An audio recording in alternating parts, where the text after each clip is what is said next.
Olá! O governo lançou no início deste mês o Médicos pelo Brasil, programa que aos poucos deve substituir o Mais Médicos, criado em 2013. Parece ser consenso a necessidade de aumentar o número de médicos nas áreas mais afastadas das grandes capitais. Mas a forma como esses profissionais serão contratados e os critérios usados para definir as regiões beneficiadas são algumas das polêmicas que resultaram em mais de 300 emendas à medida provisória que institui o novo programa. Para debater esse tema, eu recebo hoje o deputado Alexandre Padilha, do PT de São Paulo, que participa da comissão responsável pela análise da medida provisória. O secretário de Atenção Primária à Saúde do Ministério da Saúde, Erno Hartzheim. O médico Vinícius Ximenes, integrante do movimento Rede de Médicas e Médicos Populares. E o presidente da comissão mista, deputado Rui Carneiro, do PSDB da Paraíba. E você? Qual é a sua opinião? Participe do nosso debate pelo YouTube, Facebook, Twitter ou ainda pelo WhatsApp 61-99620-2573. Senhores, muitíssimo obrigada por terem aceitado o nosso convite para esse debate. E eu quero começar aqui mostrando uma linha do tempo que foi elaborada pelo nosso produtor, Fábio Henry, que veio desde a criação do Mais Médicos, em 2013, junho de 2013, uma medida provisória também. Em seguida, já em 2015, havia cerca de 18 mil médicos contratados, atendendo em 4 mil municípios e 63 milhões de brasileiros sendo atendidos. Na sequência, já em 2018, logo após a eleição do presidente Jair Bolsonaro, foi decidido, Cuba resolveu sair do programa. Com isso, houve abertura de vagas em 42% dos municípios brasileiros. Já em 2019, em fevereiro de 2019, houve uma nova seleção de médicos brasileiros para substituir os cubanos que saíram e agora, em agosto de 2019, lançado pelo presidente Jair Bolsonaro, o programa Médicos pelo Brasil. Eu começo o nosso debate com o secretário de Atenção Primária à Saúde, Erno Hartzheim. Erno, já indo direto para um dos pontos polêmicos que tem no programa, né? Quando a gente olha a quantidade de médicos que havia no Mais Médicos, segundo os números que vocês apresentaram no lançamento do programa, 17.977 médicos. E os médicos previstos no novo programa, 18.142, a gente observa que a quantidade de médicos não é muito diferente. Agora, existe uma diferença muito grande na distribuição desses médicos pelo país. Eu queria que você explicasse qual foi o critério utilizado para mexer nessa distribuição. Perfeitamente. A gente tem esse número igual, essa diferença é irrisória entre o número de médicos dos dois programas, principalmente por uma questão orçamentária. A gente está trabalhando com o mesmo valor, com pequenas variações do que foi o valor orçado no pico do programa Mais Médicos, em torno de 3 bilhões e 400 milhões de reais ano.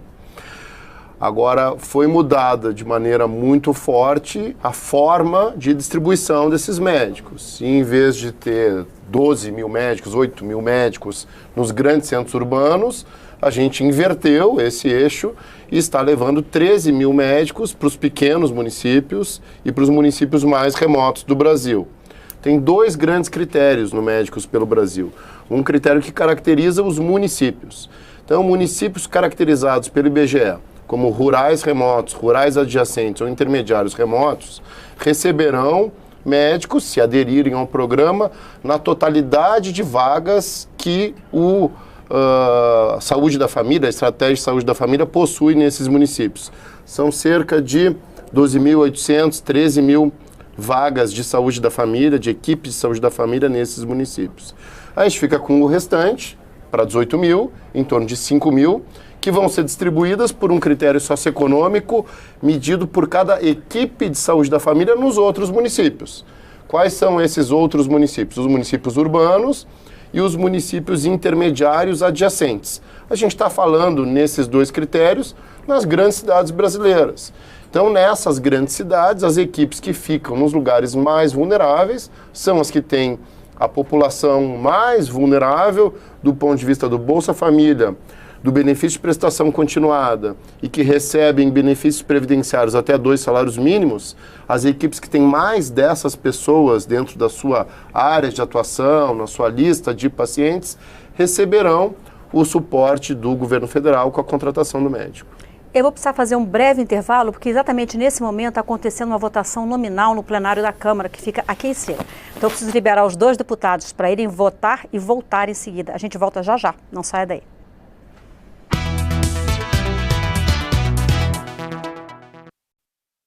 Quer saber quais os temas mais frequentes nos discursos dos deputados? Pois agora ficou fácil.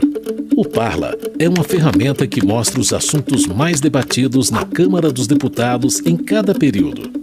Basta selecionar o intervalo de tempo para saber os temas mais discutidos, os deputados que mais falaram sobre a questão e o conteúdo dos discursos. O Parla usa a inteligência artificial a serviço da cidadania. Acesse parla.câmara.leg.br.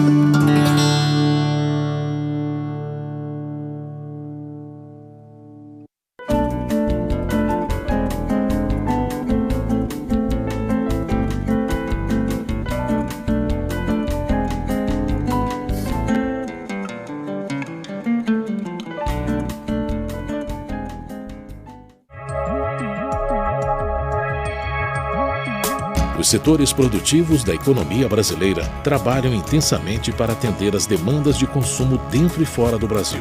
Produtos e mercadorias que podem causar danos irreversíveis ao meio ambiente se não forem produzidos e descartados de forma correta. Conciliar o desenvolvimento econômico e a preservação do meio ambiente não é tarefa simples. A Comissão de Meio Ambiente e Desenvolvimento Sustentável, composta por 18 deputados, tem como atribuição discutir e votar projetos que garantam o equilíbrio e preservação do ecossistema brasileiro sem prejudicar a economia. Entre as atribuições da comissão estão orientar e fiscalizar as diretrizes estabelecidas pelo Sistema Nacional do Meio Ambiente, legislar em defesa da ecologia, estabelecer regras para o uso de recursos naturais renováveis e propor políticas para o desenvolvimento sustentável. A crise hídrica, os efeitos dos agrotóxicos na saúde e no meio ambiente, os desastres de Mariana e Brumadinho são alguns dos temas tratados pela comissão. Antes de aprovar um projeto de lei, a sociedade é ouvida pela comissão por meio de audiências públicas, seminários, enquetes. Todas as reuniões da comissão são transmitidas pelo portal da Câmara, www.câmara.leg.br. Acompanhe.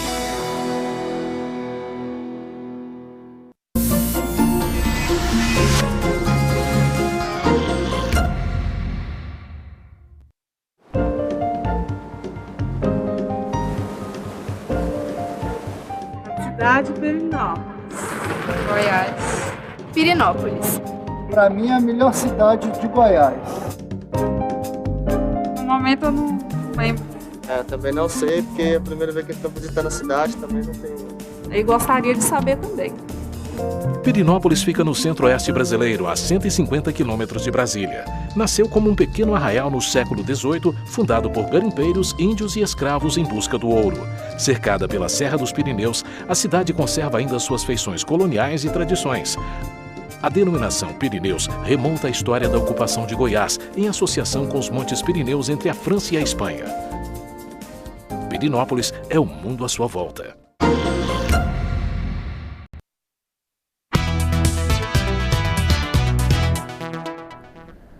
O Pessoal Nacional está de volta, os deputados já votaram, já voltaram, e eu volto agora com o deputado Alexandre Padilha, PT de São Paulo. Deputado, eu queria retomar o que a gente estava falando com o secretário, antes do intervalo, sobre a questão da distribuição dos médicos, né? Parece ser essa uma das preocupações. Quando mais médicos foi implementado, o senhor é o ministro da Saúde, né? Então eu queria que o senhor fizesse até uma análise comparativa do critério adotado agora com o critério que foi adotado à época. Um grande abraço a todos os participantes aqui. Primeiro, o Mais Médicos foi lançado há 6 anos, né? Então é natural que depois de 6 anos, os vários desafios que foram dados conta com Mais Médicos, primeira vez que a gente conseguiu garantir médicos em áreas que nunca tinham tido médicos no país, reconhecido mundialmente dessa forma, que a gente tivesse um programa que ampliasse, aprimorasse Então, acho que tem um primeiro problema. A meta apresentada e proposta pelo governo é de praticamente manutenção, ou seja, o mesmo número de vagas, 18 mil médicos, né? Isso faz com que o governo esteja apresentando uma proposta, por conta da restrição orçamentária, como foi dito aqui pelo secretário Erno, né? Que na prática vai tirar médico de uma região e colocar para outra. Só que todas as regiões são pobres. Acho que inclusive está se querendo fazer um debate, uma contraposição entre os pobres que vivem na periferia das grandes cidades, os vulneráveis que vivem na periferia das grandes cidades, com os vulneráveis que vivem no interior, nas áreas remotas. Eu acredito e vamos trabalhar para isso. Eu estou aqui para defender qualquer proposta que leve mais médicos à população que mais precise, para que a gente não seja uma troca, pelo contrário. Se quer se aumentar a presença de médicos para as áreas remotas, acho positivo isso, mas vamos manter o número de vagas que estavam previstas para as regiões mais pobres, a periferia das grandes cidades. Eu fui secretário da cidade de São Paulo, que é a cidade mais rica do país, tem o maior número de médicos.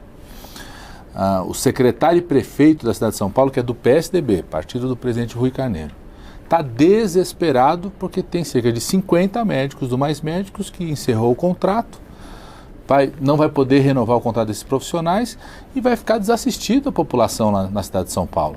Porque mesmo com a quantidade de médicos que tem, é muito difícil por vários motivos. Eu fiz concurso público, reformei a unidade de saúde, construímos um programa de residência médica na cidade de São Paulo, envolvi residência de outras universidades que tem na cidade de São Paulo, mas mesmo assim tem áreas desassistidas. Então, acho um erro, uma proposta de um programa que se quer ser médico pelo Brasil, mais médicos, trocar os médicos. Aí viram mesmo médicos, ao invés de ser médicos pelo Brasil, ou mais médicos. Eu acho que esse é um debate que o Congresso vai enfrentar. Eu recebi aqui um comentário isso, que vai exatamente nessa linha. A Cissa de São Paulo, ela participa no YouTube, ela diz o seguinte: faltam médicos em várias unidades básicas de saúde na cidade de São Paulo, São Mateus, cidade de Tiradentes, Parelheiros.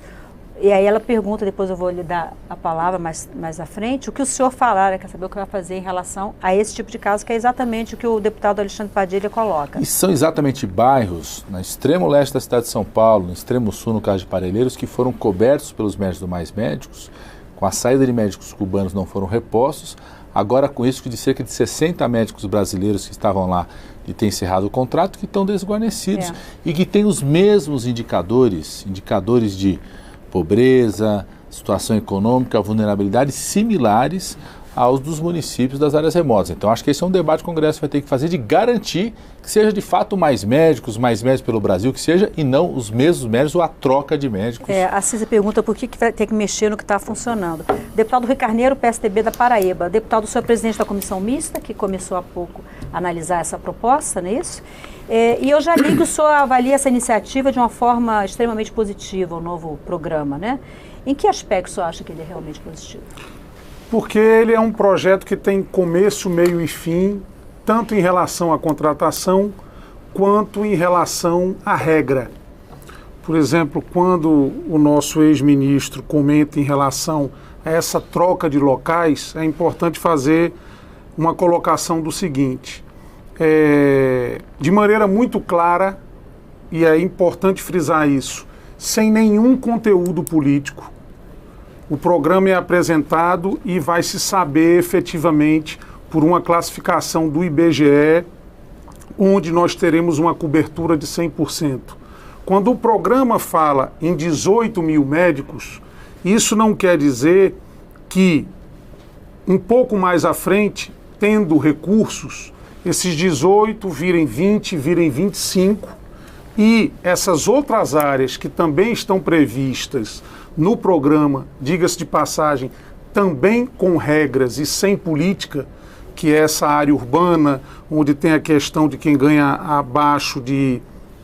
aposentado abaixo de 2 salários mínimos, BPC, Bolsa Família, ou seja, com critério, essas áreas também sejam mais atendidas. Mas indiscutivelmente, e aí eu não tenho nenhum constrangimento em dizer, mesmo o governador de São Paulo sendo do meu partido, eu não tenho a mínima dúvida em dizer de que o governo de São Paulo tem muito mais condição de contratar um médico do que uma cidade pobre na Paraíba. E aí o governo de maneira muito clara, e repito porque eu acho isso muito importante, dentro de uma clareza, sem nenhuma interferência política, priorizou inicialmente esses municípios. Porque, volto a dizer, na regra do programa, prevê, dentro de critérios, também médicos nas regiões urbanas.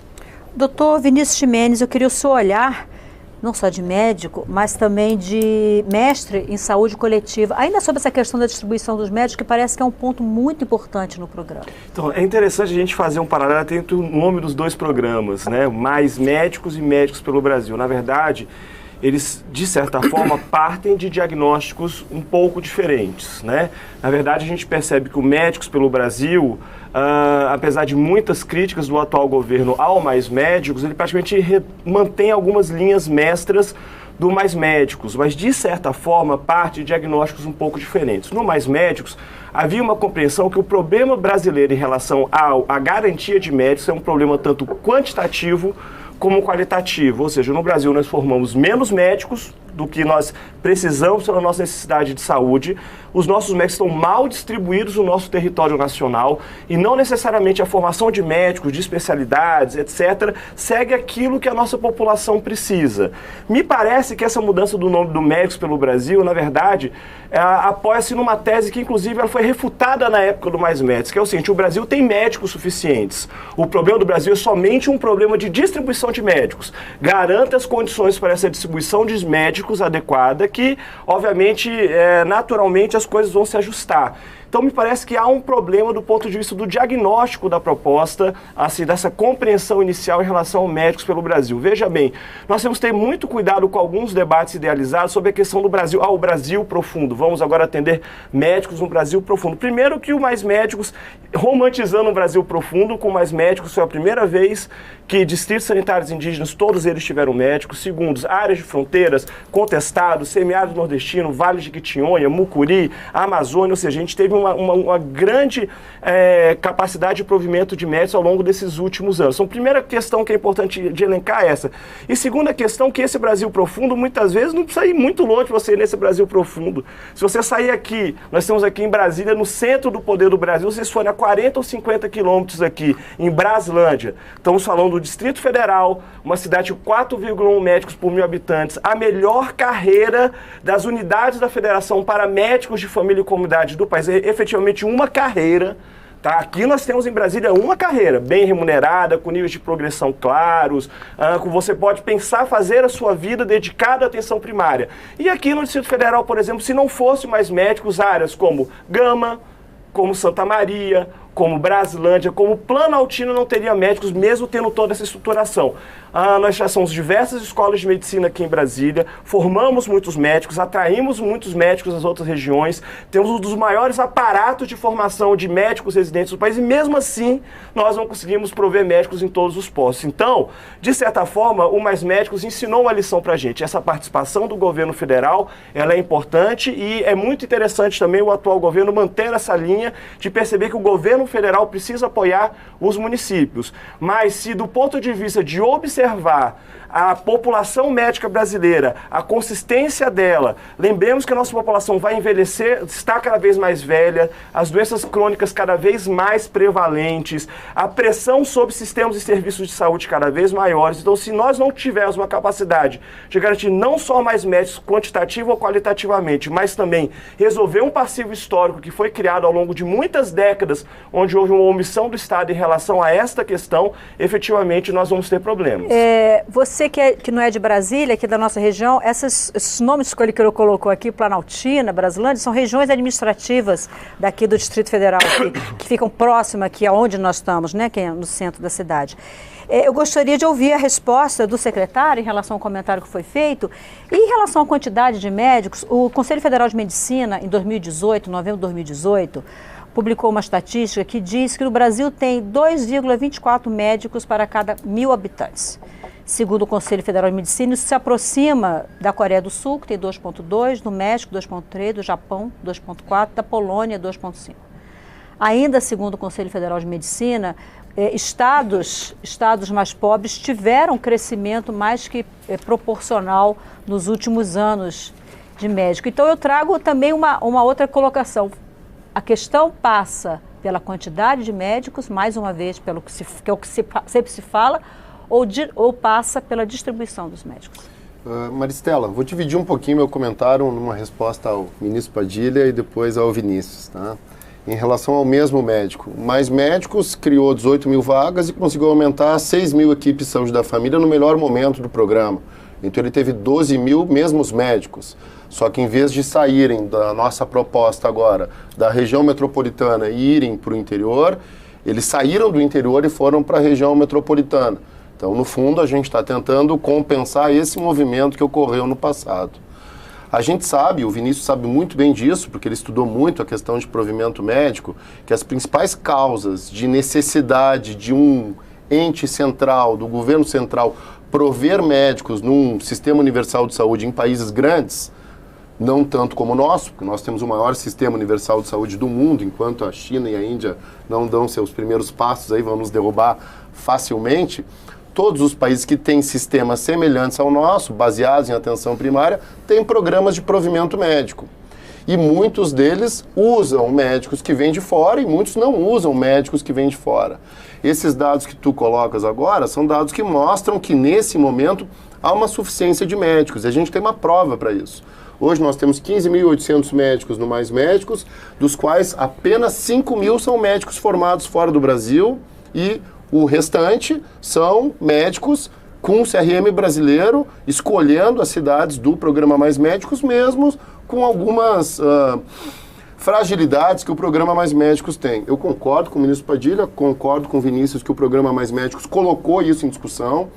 A saúde pública brasileira tinha uma certa resistência em discutir a questão do médico na atenção primária, tinha uma visão que ficava focada somente na questão da equipe, com algum receio de nomear a figura do médico e de colocar a importância da figura do médico. O Vinícius é médico de família, eu sou médico de família também. A nossa especialidade durante algum tempo foi vista com alguma restrição, né, pela inteligência da até como algo saúde menor, pública brasileira. E o programa tem esse grande valor, um valor de colocar um programa de provimento no Brasil, que é necessário, ainda por cima tentando marcar nessa figura do médico de família. Pena que errou o nome da especialidade na lei, né? Em vez de chamar de médico de família e comunidade, chamou de medicina geral de família e comunidade, que é uma especialidade que não existe. Então, é uma pena que o próprio programa que tentou marcar a importância do médico de família para trabalhar na atenção primária, errou o nome do médico, né, e inventou uma especialidade que nunca existiu no cenário brasileiro. O nosso programa traz claramente a denominação médico de família e comunidade, que é o especialista que no mundo inteiro, em sistema semelhante ao nosso, trabalha nos postos de saúde. Tem uma outra questão. O médico do Mais Médicos trabalha assistencialmente 32 horas por semana. O Médicos pelo Brasil, 40 horas por semana. Se a gente faz a proporção de carga horária de trabalho médico, a gente está ofertando, nesse momento, com esse programa novo, 22.500 médicos. Que é a proporção simples do aumento de carga horária. Perguntar, porque então, o programa mais fala... médicos e mais médicos no interior, só que médicos pelo Brasil, médicos com CRM brasileiro, com garantia de que tem uma formação aqui ou fora daqui, equiparada para dar a mesma qualidade de cuidado médico para o brasileiro. Eu só queria responder alguma questão do Vinícius. Realmente a gente parte de princípios um pouco diferentes. E o nosso principal princípio é o livre-arbítrio. A gente não vai obrigar nenhum médico a ir para nenhum lugar. As pessoas só vão trabalhar onde elas quiserem. A gente não vai trazer médicos que têm pequena liberdade de escolha para serem colocados onde o governo quer. Os médicos vão escolher onde irão trabalhar. Então vamos falar sobre as condições trabalhistas desses profissionais. Então eu começo essa parte do nosso debate com o deputado Rui Carneiro. Deputado, as condições trabalhistas desses médicos, desses profissionais. Olha, primeiro fazer a colocação que parece às vezes que quem defende o Médicos pelo Brasil é contra o Mais Médico. Eu acho que o Mais Médico teve, naquele momento brasileiro, ministro, foi de grande importância. Agora, por exemplo, essa questão trabalhista, que é a pergunta que você me coloca, ela é incomparável. Nós teremos aí, no regime geral você vai ter durante 2 anos, para quem tem o CRM, passa na prova, contribuindo com a Previdência, recebendo R$12 mil, com gratificação de 3 a 6 mil, sendo ali monitorado pelo médico tutor nesses 2 anos, e depois, quando se faz uma prova final, carteira assinada e um salário que com o tempo pode chegar a R$31 mil. Então vai haver um processo seletivo. Vai haver um processo seletivo de prova. De mérito. Isso, de mérito. De prova, de mérito. E de acompanhamento nesse período de 2 anos. E depois a carteira assinada, que eu acho que é o que acontece com a maioria dos trabalhadores para o Brasil. Dizer, como a gente estava conversando aí fora do ar com Vinícius, de que não é uma segurança hoje um funcionário ter uma carteira assinada, eu acho um equívoco. E com um salário desse porte, que com o tempo pode chegar a R$31 mil. Quer dizer, quem é que 10 ganha? anos, não é isso? Isso, 10 anos, até por uma valorização da carreira de 3 em 3 anos. Mas o salário inicial é um salário de 14 mil, que pode chegar a 21. Se ele é médico tutor, tem mais R$1.000.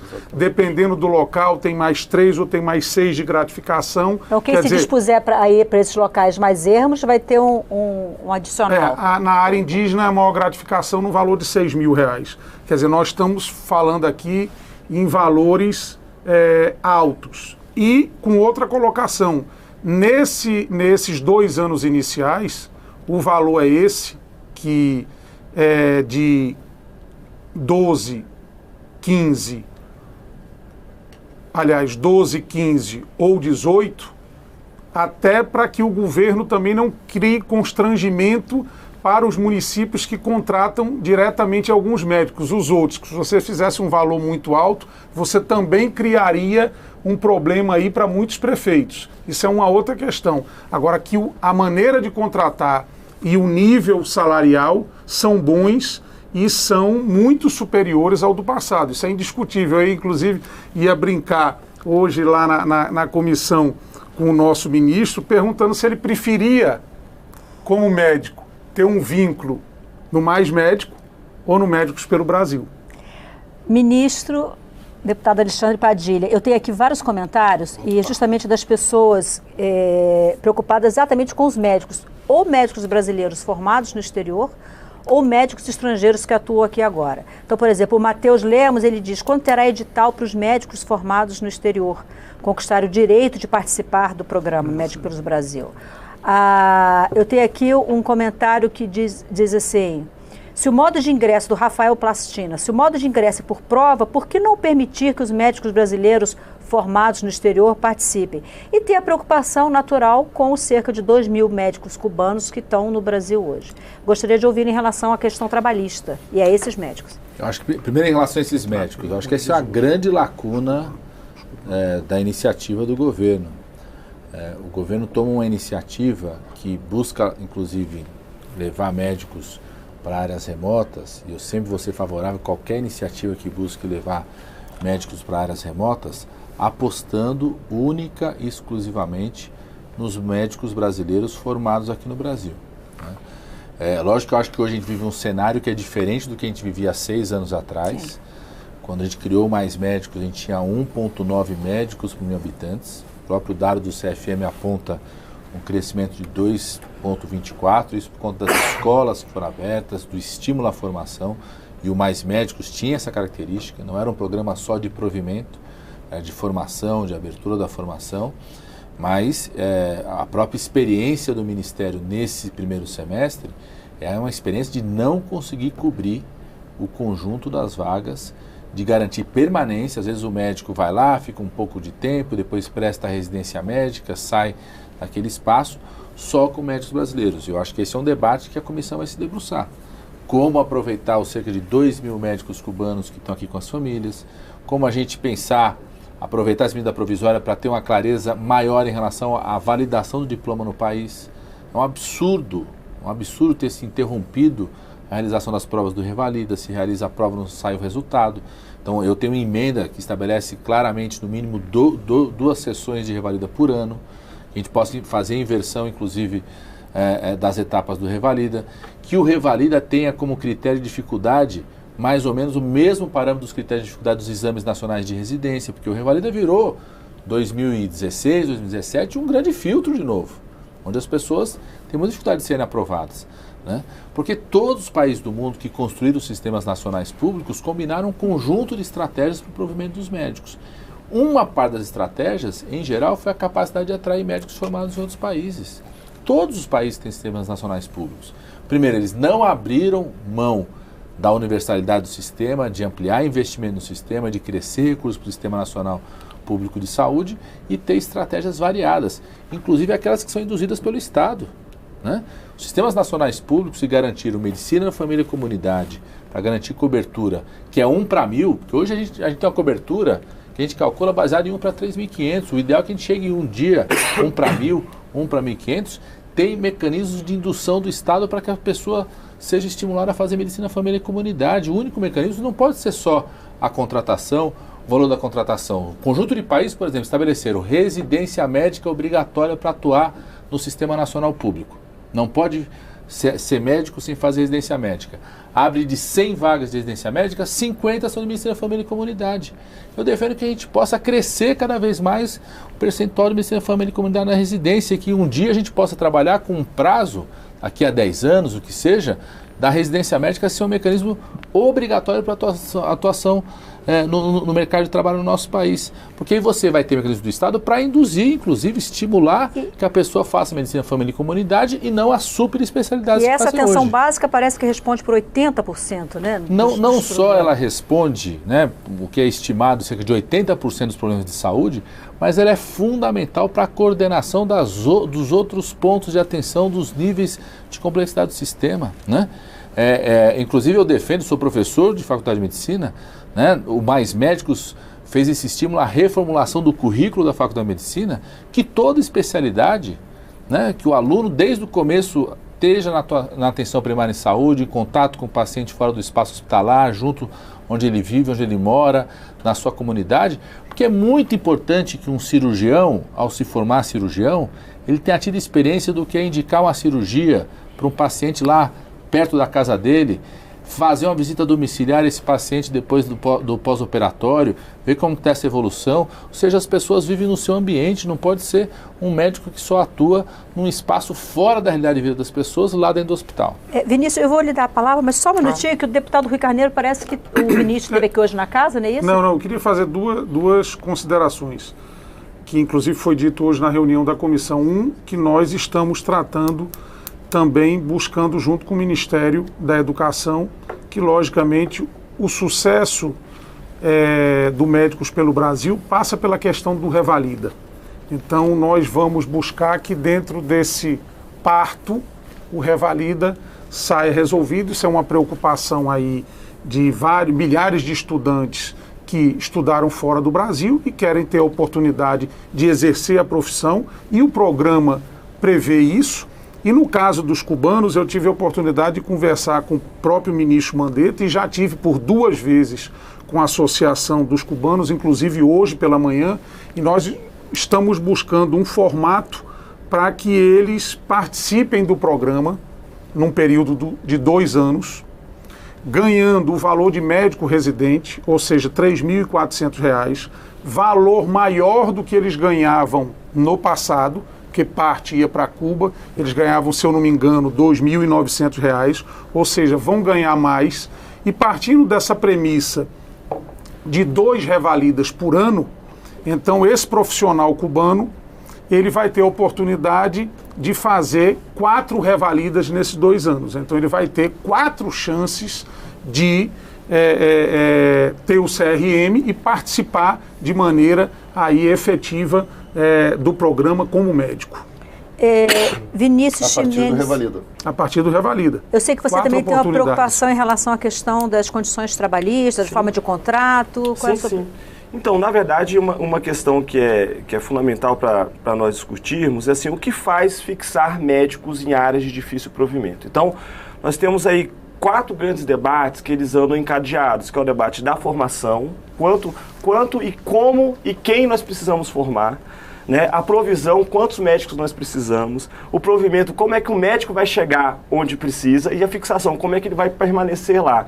Qualquer planejamento do ponto de vista de pessoal na área de saúde, para ele dar certo, ele tem que considerar essas questões. Então, por exemplo, o que as melhores evidências internacionais mostram para a gente hoje? De que qual a melhor forma de fixar médicos em áreas de provimento? Pessoas da própria região poderem cursar cursos de medicina nessa própria região e fazer residência na própria região é o fator que tem mostrado o melhor impacto do ponto de vista de fixação. É isso que nós percebemos do ponto de vista da experiência internacional. Me parece que o Canadá fez convênios com as universidades. O Canadá faz muito disso. Por exemplo, o Northern Ontário, o Walter Strasser, um grande especialista em medicina de família do Canadá. Ele tem todo um trabalho de populações daquele norte, nordeste do Canadá, noroeste do Canadá, pessoas da própria região fazerem medicina em escolas, em campos avançados dessas escolas, nessas áreas interioranas, se especializar nessas áreas interioranas e ficarem por lá.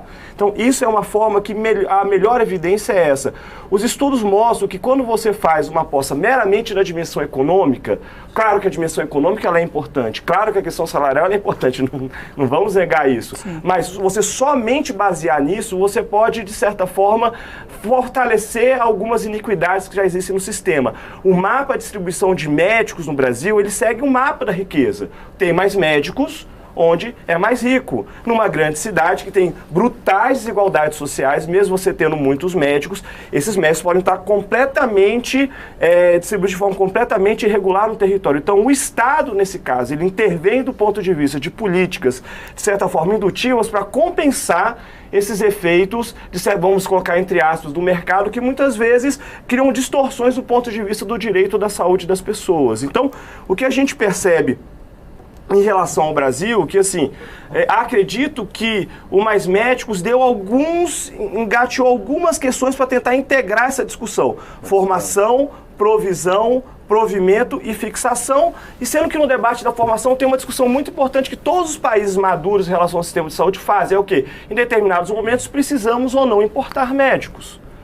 Os ingleses fizeram uma mudança no sistema de saúde deles, não foi, o sistema deles hoje é maravilhoso, não é à toa, porque nos anos 60 eles fizeram uma grande importação de médicos das ex-colônias inglesas, da África, da Índia. Você vai para os Estados Unidos, para o Reino Unido. Na época, 37% da força de trabalho médico do Sistema Nacional Público Inglês era importado. Você vai para o Reino Unido, você é atendido por paquistaneses, por indianos na atenção primária, isso é normal nesses países. Por quê? Porque os médicos ingleses, inclusive muitos médicos de família ingleses, imigravam para os Estados Unidos. É a realidade dos primeiros anos do sistema de saúde. Então, eles tiveram que importar, o Estado teve que intervir para, de certa forma, enfrentar esse nível de instabilidade que o mercado deles cria do ponto de vista do direito à saúde, pensando na questão dos médicos. Então, eu tenho uma reflexão muito nesse sentido. Acho que a proposta que o governo está colocando não é a carreira que, historicamente, os médicos brasileiros pediram. O que os médicos brasileiros pediram, historicamente, foi uma carreira típica de Estado para médicos.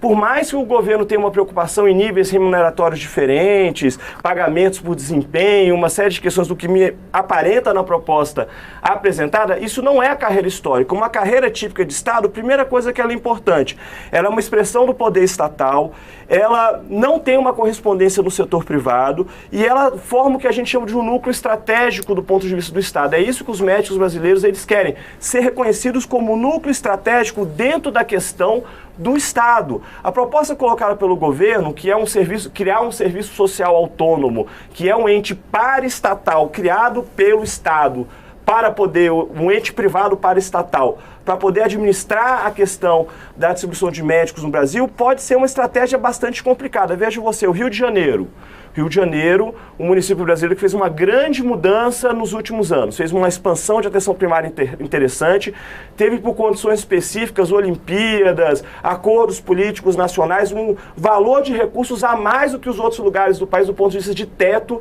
de recursos de atenção primária para poder investir numa rede de atenção primária bastante consistente. Rio de Janeiro fez um trabalho baseado em OSs para contratar força de trabalho, um público não estatal, vamos pensar mais ou menos dessa forma. Mudou um governo, praticamente não acabou nem o primeiro mandato do novo prefeito, acabou totalmente as estruturas de provimento que a gente vai teve falar no Rio. sobre essa OS. Então eu queria trazer um pouco dessas reflexões para a gente eu quero poder entrar dialogar. nisso. Inclusive tem muitas participações aqui, as pessoas estão preocupadas com isso.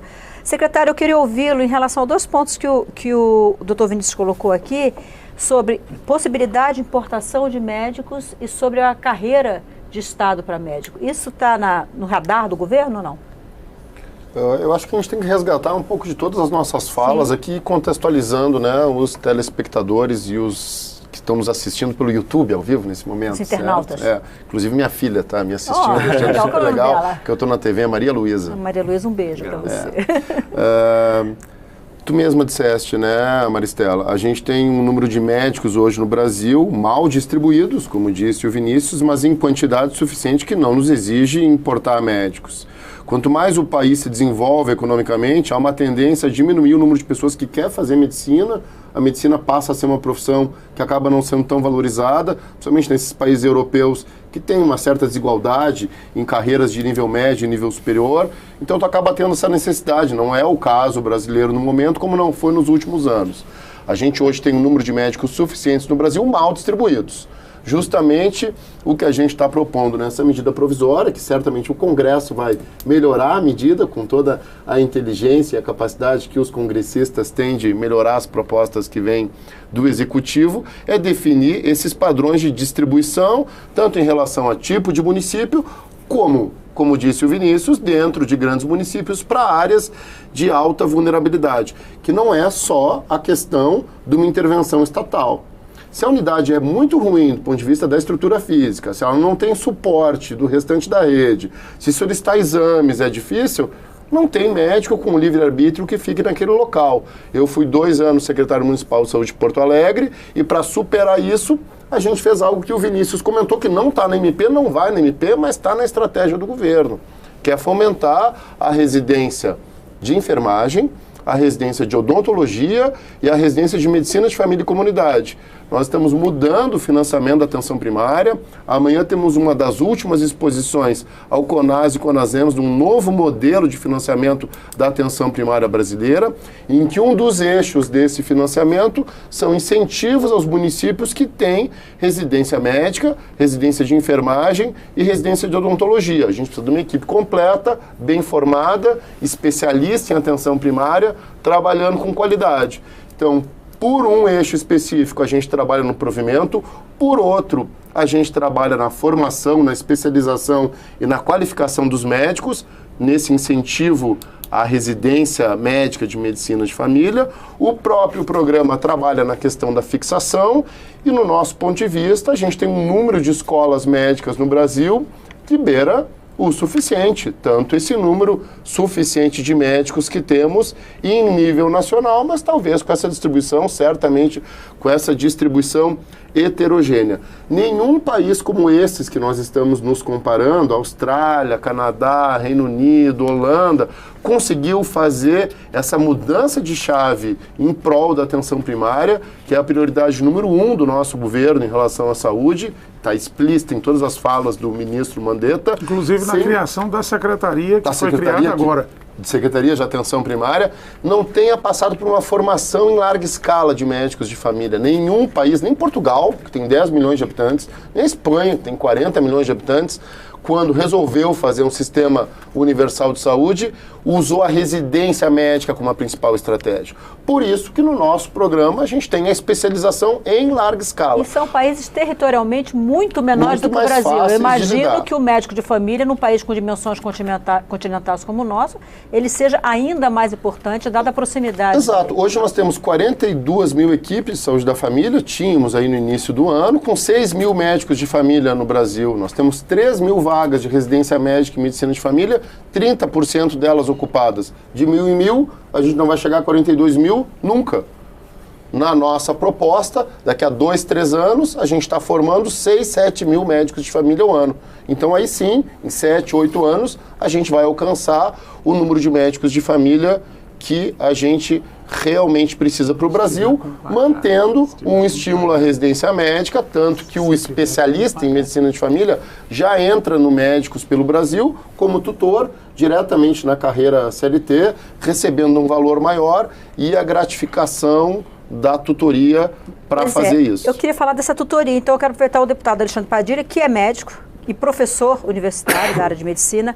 Qual é a sua visão em relação a esse trabalho que está sendo proposto de o estudante ter um tutor que vai acompanhá-lo durante um determinado tempo e ele vai fazer uma prova? Qual é a sua avaliação? Você acha que isso vai funcionar na prática? Eu acho que tem que funcionar. Eu acho que, inclusive, esse é um avanço do modelo que veio sendo construído antes mesmo do Mais Médicos.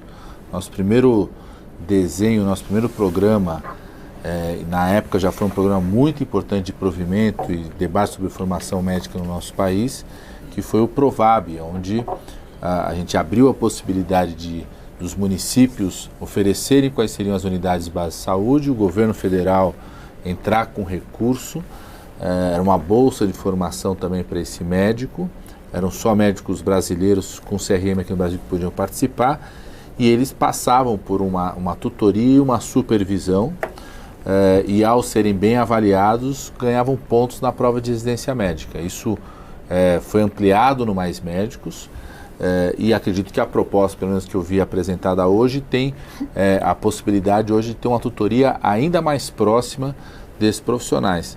E sou a favor de termos a especialização nos 2 anos, desde que isso não signifique um esvaziamento da estratégia da residência médica como projeto mais potente de formação do médico família e comunidade. Tanto é que apresentei emendas à medida provisória, porque é importante que tudo isso fique em lei, porque boa parte do que se fala não está na lei. Eu não vi, por exemplo, na medida provisória a palavra carreira. Não existe a palavra carreira na medida provisória, não existe as regras de pagamento, não existe as regras de progressão na vulnerabilidade. Então nós estamos apresentando emendas no sentido que isso garanta na lei da medida provisória, emendas à medida provisória, que garanta a vulnerabilidade, a progressividade. É importante que esteja na lei e também é muito importante que isso esteja na lei também qual que vai ser o processo de tutoria e também a possibilidade de equipararmos. Isso que o Erno falou, acho que é uma medida importante, foi um estímulo que vários municípios fizeram e fizeram porque tinha na época apoio do governo federal também para aumentar o financiamento, que é você poder equiparar o valor da bolsa do médico residente, na época com o médico do Mais Médicos. Acho que tem que equiparar o valor da bolsa do médico residente de família e comunidade com o médico que vai estar fazendo esses 2 anos de especialização, porque senão ele fica estimulado só a fazer a especialização, né? Então acho que esse é um aprimoramento importante, mas que precisa estar garantido na lei, porque eu não posso, enquanto congressista, confiar na palavra do Erno, na palavra do ministro e quem apresenta isso, porque os ministérios passam, os ministros passam, né? E é importante ter isso na lei. Como também nós estamos apresentando uma emenda nesse debate da quantidade de escolas, o que foi aberto, para que se retome na lei algo que estava na lei do Mais Médicos, que é uma avaliação nacional do ensino médico, o chamado teste de progresso, que acontece no 2º, no 4º e no 6º ano, durante a formação desse médico, inclusive podendo punir aquela escola médica que mostra que está formando mal os seus alunos. Porque a gente, foi importante a abertura de escolas para garantir mais oportunidades para os jovens brasileiros, mas é muito importante que o acompanhamento da qualidade dessa escola continue. Infelizmente isso foi retirado durante o governo Temer e consideramos que é muito importante que se retome nesse momento. Deputado, a Isadora de Porto Alegre, ela tem uma preocupação parecida com a sua em relação à residência. Ela diz o seguinte, ela acha que o curso de especialização em medicina de família, prévio ao ingresso propriamente dito no programa Médicos pelo Brasil, pode acabar por prejudicar os programas de residência médica tradicionais. Essa é a preocupação dela. Isso é inadmissível. Isso é inadmissível. Tanto é inadmissível você trocar médico ou colocar uma disputa, que eu acho que o Congresso vai buscar resolver isso, entre os vulneráveis da periferia das grandes cidades e os vulneráveis das áreas mais remotas, como também nós não devemos ter uma intervenção como essa que esvazie o programa de residência de medicina, família e comunidade, que é muito importante, né? Pela a formação, a presença da tutoria, o espaço da universidade próximo, é muito importante combinar as duas coisas, né? Você ter formas de especialização através da titulação, o acompanhamento pela Sociedade Brasileira de Medicina, Família e Comunidade, O Vinícius vai se lembrar, o Erno também, na época do Mais Médico, a gente buscou construir uma parceria com a sociedade no sentido da formação, por exemplo, dos tutores e preceptores futuros da residência junto com as universidades, mas uma ação não pode esvaziar a outra. Então, nós vamos defender, né, emendas que nós estamos apresentando, que se equipare os valores, que se estabeleça metas claras de ampliação da residência, medicina, família e comunidade. Eu acho que tem um debate que tem que ser feito, não dá para amarrar por lei, eu acho que não estamos maduros para isso, mas estabelecer um prazo daqui a 10, 15 anos, nós vamos estabelecer como obrigatório que todo médico para atuar tenha passado pela residência. A lei do Mais Médico estabeleceu 2018 e não conseguiu cumprir, né? Amarrar algumas coisas em lei e dar com os burros na água. Teve um golpe no país, né? Teve um golpe no país, teve interrupção. Sim, teve interrupção. Não, mas é que teve um golpe no país, teve uma interrupção do programa. 2016 não tinha nenhum caminho de universalizar a residência. O Vinícius parece... Era para 2019, era para 2019, a meta era para 2019. Dizia que a meta ia ser alcançada. Isso é uma avaliação sua, né?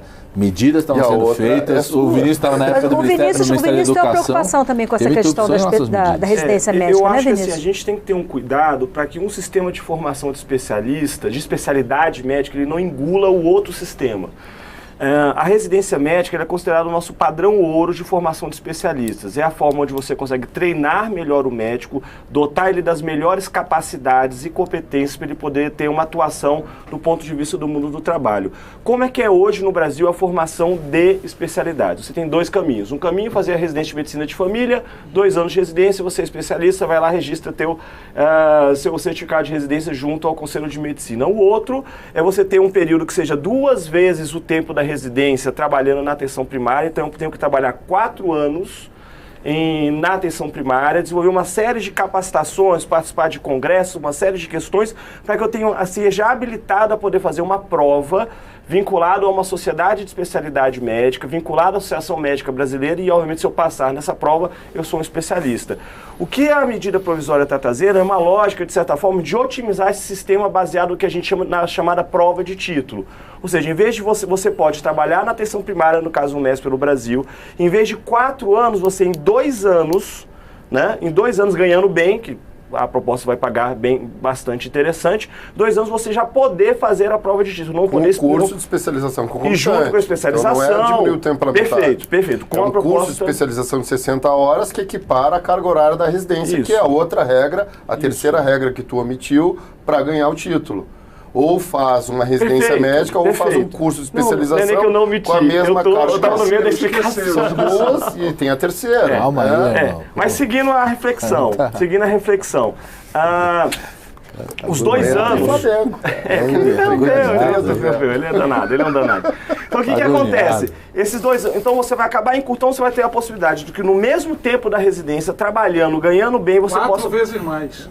Você ganhe 4 vezes mais que a residência. O que vai acontecer? Hoje as residências de medicina de família chegam numa ocupação de vagas em torno de 30%. Exato. Se você coloca os 2 sistemas formativos em concorrência entre si, um pagando 4 vezes mais e o outro menos, vai acabar que a residência médica já tem uma dificuldade de ocupar vagas, ela vai ter um decréscimo. Um residente ele não chega a ganhar R$3.000. Alguns lugares pagam complementação de bolsa, isso aumenta e estimula a ocupação de vagas. Mas sem isso, essa concorrência vai ser totalmente desleal. Aí só isso que eu queria colocar para ti.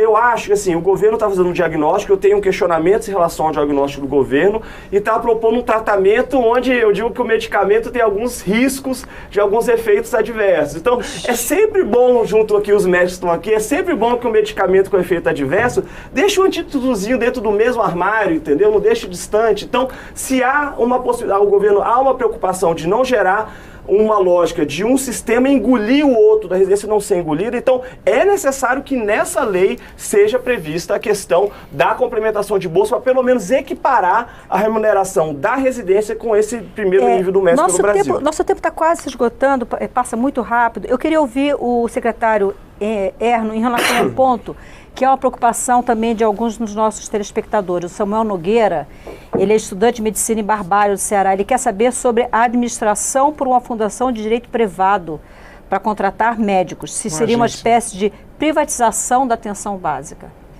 Essa é a preocupação dele. Como é que vai funcionar? Qual é essa proposta? Tem uma grande confusão no debate brasileiro entre o que é serviço público e o que é o prestador do serviço público, né? grande parte do serviço hospitalar público realizado no Brasil, hoje no SUS, é feito por entidades filantrópicas ou por organizações sociais. A cidade em que o ministro Padilha foi secretário municipal de saúde tem várias organizações sociais trabalhando Santa e trabalhavam Casa. durante a sua gestão. A gente tem ótimas instituições filantrópicas no Brasil, outras enfrentam dificuldades, como qualquer natureza de ente. O que a gente tem que garantir num sistema universal de saúde é que todos tenham acesso a esse sistema sem ter um custo, esse sim privado, que venha do seu bolso, já que o sistema é financiado por meio de impostos, né? E isso está completamente garantido, que vai permanecer dessa forma. A única coisa que a gente tem é um serviço social autônomo, que é uma agência que para o tem toda desenvolvimento da a atenção agilidade primária, de um ente privado, com um objetivo público, com um contrato de gestão com um ente público, que é o Ministério da Saúde, que vai prestar um serviço de natureza pública e gratuita para a população. Não tem nada a ver com privatização, tem sim a ver com a modernização do Estado e trazer uma maneira de gerir o dinheiro dos impostos coletado de maneira coercitiva pelo Estado brasileiro, como todos os outros. Na Idade Média a gente tinha cavalos e lanças, hoje a gente tem a Receita Federal, mas a gente não pode recolher o dinheiro... Que em alguns momentos parece ainda mais perigoso que cavalos e lanças. A gente não pode recolher o dinheiro das pessoas de maneira obrigatória, como é a natureza dos impostos, não devolver isso de maneira ágil. E há uma reclamação em toda a sociedade brasileira justamente da lentidão do governo em conseguir fazer a entrega. Por isso, um ente ágil para fazer isso. Esse órgão que a gente está se referindo é a Agência para o Desenvolvimento da Atenção Primária à Saúde, é Exatamente. Isso? Ela que vai fazer esse processo seletivo e as contratações? Exato. E vai organizar o curso junto com instituições de ensino e com a Sociedade Brasileira de Medicina de Família e Comunidade. A questão da residência vai continuar por dentro da Secretaria de Atenção Primária à Saúde, com esse fomento à ocupação das vagas de residência através de incentivos financeiros aos municípios que possuem as vagas de residência médica. E com funcionários que já são da estrutura. Importante colocar isso. O senhor quer falar? Só fazer um comentário sobre isso, que eu tenho, inclusive, apresentei emendas na medida provisória nesse sentido. Primeiro que eu defendo a ideia de uma fundação pública ao invés de um serviço social autônomo, porque ela tem mecanismos de controle, mantém a possibilidade da contratação via CLT, da certa agilidade, que eu acho que é uma preocupação apontada pelo secretário Herno, mas ela tem mecanismos de controle menores. Então, nós estamos fazendo emendas à medida provisória no sentido de garantir que seja uma fundação pública, que possa permitir controles por parte do Legislativo, tribunais de conta, da sociedade, controle social, Conselho Nacional de Saúde, maiores do que um formato de uma agência que pode reduzir muito os controles. Segundo, eu acho que tem uma preocupação em relação à composição do conselho dessa agência, né? A proposta encaminhada pelo governo apontava no conselho um representante do setor privado. Hoje, no debate da comissão especial, o secretário Herno disse que a posição dele, do Ministério, do governo, é que esse representante privado seja a Sociedade Brasileira de Medicina, Família e Comunidade.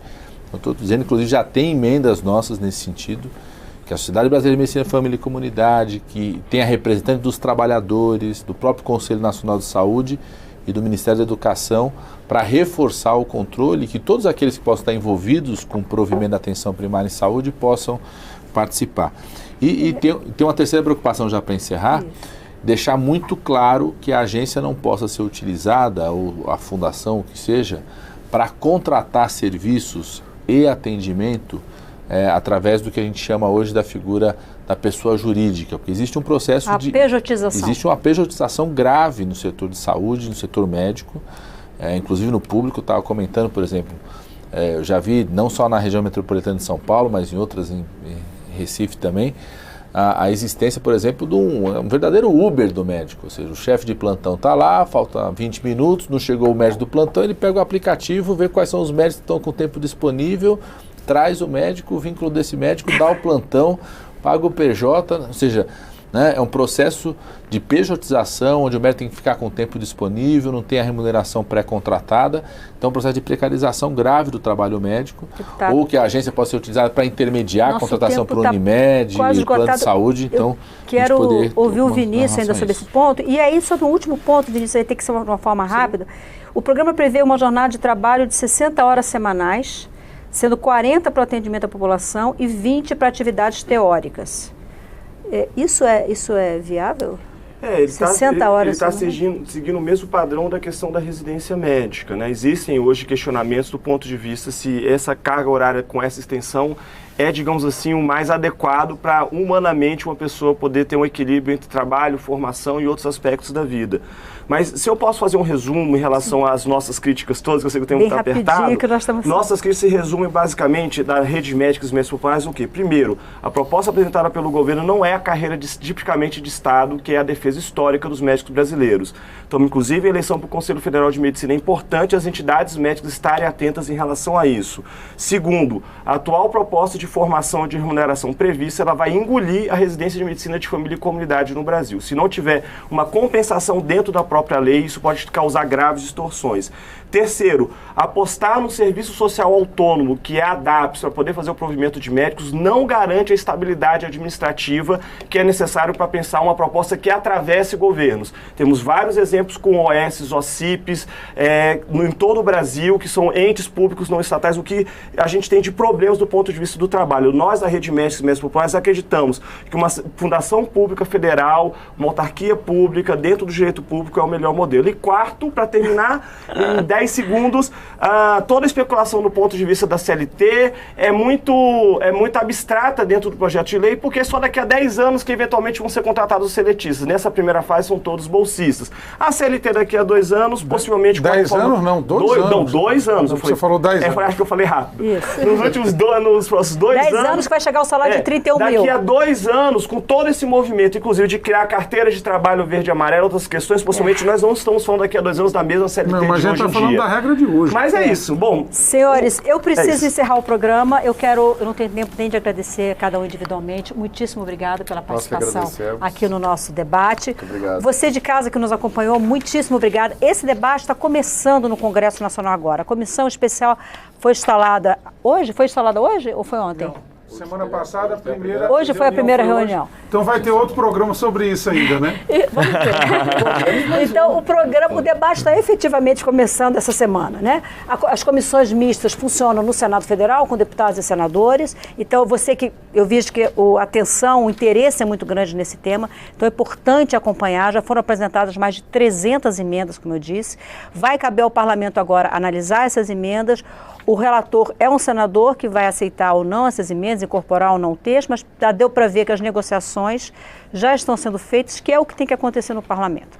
Fazer os acordos, fazer os ajustes e aperfeiçoar as propostas que chegam aqui.